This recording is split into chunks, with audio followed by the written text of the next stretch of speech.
Assalamualaikum warahmatullahi wabarakatuh. Salam sejahtera buat kita semua. Salam Om Swastiastu, nama budaya, salam kebajikan. Balik lagi di channel YouTube Afif Safi, pakar bola mengomentari sepak bola dengan kebahagiaan.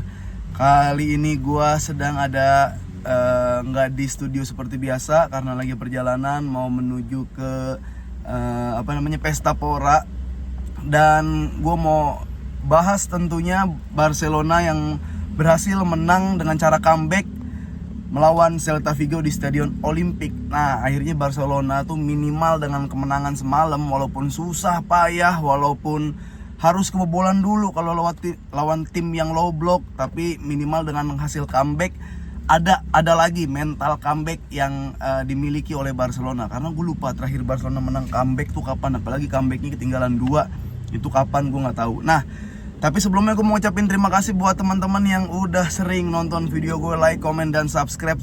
Terima kasih, semoga lu semua dalam keadaan sehat walafiat. Nah, sebelum ke Barca, yang gue tonton full, jujur gue Barcelona nonton itu babak kedua doang. Karena gue lagi di Pesta Pora, lagi nonton konser, habis stand up juga. Nggak sempat nonton di babak pertama, tapi sedikit highlightnya gue udah nonton babak pertama, babak kedua gue nonton full. Di mana comeback itu terjadi. Nah, tapi sebelumnya gue mau bahas Manchester United dulu nih. Menang, memang di lawan Burnley menang, tapi gue paham kenapa MU gedek banget sama Rashford sekarang. Walaupun Rashford kemarin golnya banyak, asisnya juga lumayan.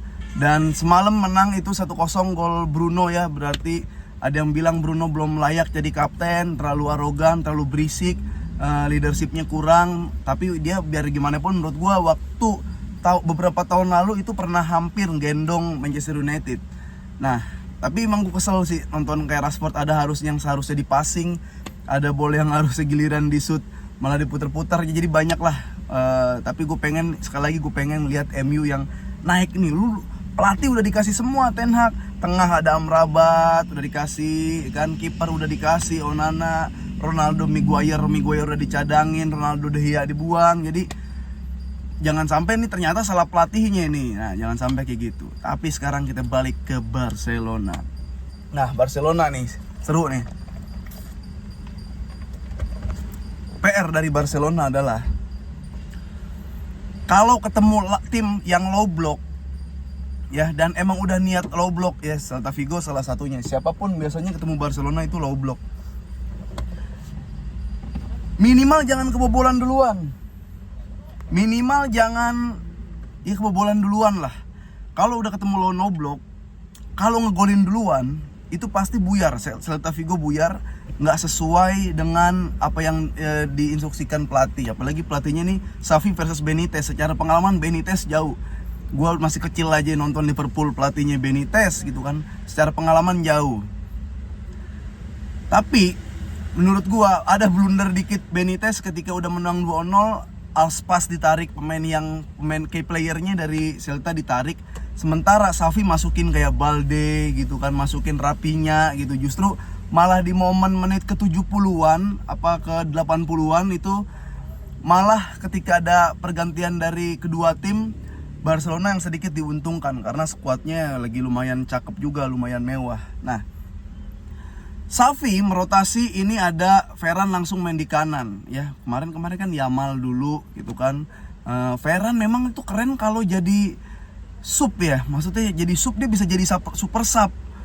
Jadi kalau main dari awal ketemu lawan yang low block bingung juga dia. Karena sering kali Ferran kelihatan perform ketika ya duel 1 lawan 1 tapi musuhnya nggak low block. Kalau low block kan itu lu harus ngelewatin tengah dulu. Lu harus ngelewatin backnya 2 kali lipat gitu kan. Apalagi semalam pertandingan itu ketika Barca megang bola, transisinya dari Celta itu jadi 5-3-2, backnya 5, 3-nya geser-geser sep, 2-nya nunggu siap-siap counter attack. Nah, Oriol Romeu itu lagi bagus ngeblokin, jadi breaker, jadi bagus lini tengah. Tapi dia diganti mungkin terlalu cepat menurut gua. Sementara Ferran Torres yang mainnya kurang di babak pertama itu lama banget gantinya. Jadi gua pikir ketika udah kena 5-3-2 itu Barcelona bakal tetap pakai DM Romeu, tapi Araujo sama Chris itu tetap tetap di belakang stay. Jadi tetap ada 3 yang maju dikit walaupun high line banget, tapi bisa mundur, masih bisa kenceng. Oreol masih bisa lari, Araujo masih bisa lari gue rasa, walaupun Chris pelan. Nah, Marcos Alonso, gue nggak ngeliat gue belum lihat ada perkembangan dari Marcos Alonso ya, tapi mungkin dia punya set piece, mungkin dia punya free kick gitu, tapi ya nggak kelihatan juga. Mungkin dia punya shoot jarak jauh, cuman nggak kepake juga. Jadi ketika dapat counter malah pelan turunnya, malah lelet gitu kan. Karena kalau kita lihat dari sisi statistik itu kayaknya tetap ada 7 atau sampai 9 gitu. Bahkan yang on target dari Celta Vigo itu 7 sampai 9. Beruntung Stegen refleksnya masih bagus, diselamatkan. Banyak melakukan save yang krusial yang dilakukan oleh Stegen. Nah, langsung aja kita bahas babak kedua. Menurut gua babak kedua akhirnya Barcelona punya comeback, punya mental comeback lagi ya, minimal yang tadi gue bilang. Setidaknya dengan kemenangan ini, gue lupa terakhir Barcelona comeback kapan, apalagi digolin 2. Tapi sekarang minimal dia udah nge-save di memori, di otak, dan energi caranya comeback. Yang mantep adalah 2 Joao ini. Ya, semua gol ada kontribusi dari Joao Felix dan Joao Cancelo. Felix berikan umpan ke Lewandowski. Nih, Felix berikan umpan ke Lewandowski, akhirnya Lewa golin. Joao Cancelo berikan umpan ke Lewandowski golin. Joao Cancelo menjadi penentu, ya, dia menciptakan gol penentu kemenangan. Tapi yang perlu kita ingat adalah Joao Felix dan Cancelo itu tadinya tempatnya Ansu Fati. Joao Felix, ya. Joao Cancelo itu kalau Sergi Roberto belum mati masih dimainin. Jadi intinya adalah kalau Ansu Fati emang ditarik, Sergi Roberto ditarik, ya begitu Barcelona.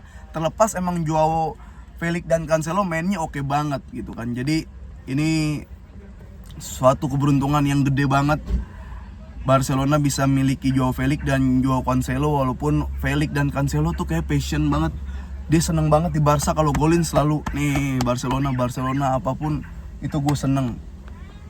Jadi itu adalah yang harus kita ingat ya, bahwa Joao Felix Barcelona bisa golin dari kontribusi tempat yang ditinggalkan oleh Ansu Fati. Cancelo adalah tempat yang ditinggalkan oleh Sergi Roberto. Nah itu, ketika ya udah Gundogan masuk, terus Gavi juga main terakhir enak, walaupun awal-awal bingung. Tapi ya udah, Lewandowski tetap jadi Lewandowski. Kalau masih beringas juga di kotak penalti, menjadi hewan buas lah di kotak penalti. Tapi terlebih ya udah ya, PR-nya adalah kalau musuh main terbuka udah ada 2 contohnya, Betis sama Antwerp. Kalau main terbuka musuh nggak ada masalah, bener-bener no problem, bisa skor bahkan lebih dari 2, lebih dari 3, 5 itu skor. Tapi kalau lawan low block, ini masih PR ya Safi ya. Kalau main low block itu jangan sampai kalau bisa kebobolan duluan. Ya, musuh low block kelihatan tuh 15 menit, 20 menit. Nah, kalau udah golin duluan dia pasti buyar, nggak mungkin bertahan kecuali dia menang agregat berapa gitu. Tapi kalau kebobolan duluan, udah lu siap-siap aja ditahan, siap-siap melihat permainan yang membosankan. Jadi PR Safi kalau ketemu low block, dia harus cepat merespon. Pemain mana aja yang kira-kira nggak aktif, Ferran nggak aktif, ganti langsung Lemine masukin. Kemarin main double wing, apa gue nggak perhatiin detail ya, karena gue nontonnya juga sesempatnya. Double wing, ada ada Lemine Yamal dan Rapinya di situ. Terus Balde masuk, makin dekat lagi bisa nusuk, sisain 2 Araujo sama Araujo Chris Araujo Chris. Jadi itu aja PR Safi. Kalau mau rotasi silakan rotasi, tapi kalau udah ketinggalan 1-0, Safi juga harus siap dengan konsekuensi yang harus diterima kalau rotasi, dan harus sigap juga cepat mengambil keputusan untuk ganti-ganti pemain yang udah nggak aktif lagi. Untuk kemarin sih menurut gua comeback nggak perlu, harusnya bisa menang. Ferran bisa ditarik lebih awal, Oreol bisa ditahan. Jadi ya itulah, lu masih banyak bakal ketemu tim-tim yang low block, masih tim-tim yang parkir tank. Jadi siap-siap Barcelona, siap-siap. kita deg-degan yang agak panjang ini, baru Jornada awal-awal kan di Liga Champions ketemu tim-tim low block, siap-siap. Jangankan tim gede terus main low block, tim kecil main low block aja Barcelona tetap susah. Sama City juga kayak gitu, Arsenal juga kayak gitu. Makanya apalagi ketemu tim gede nanti yang mainnya low block, udah siap-siap aja. PR-nya juga masih udah kelihatan sih, PR-nya nggak terlalu banyak, itu aja. Ya udahlah, kira-kira gitu aja dulu ya, karena setnya ini agak sekarang lagi di luar, di mobil juga. Sampai ketemu lagi di Pakar Bola episode selanjutnya. Jangan lupa dengerin dan nonton Tackle Bebas di YouTube, Tackle Bebas bareng gue dan Jerry Arvino. Jangan lupa juga nonton Kick and Runs, itu channel bola mantap di Run Sportainment. Ada gua, Bang Bes, Bung Adiani, kadang Om Supri, kadang ada bintang tamu spesial lainnya. Jadi terima kasih semua, semoga dalam keadaan sehat walafiat. Happy weekend.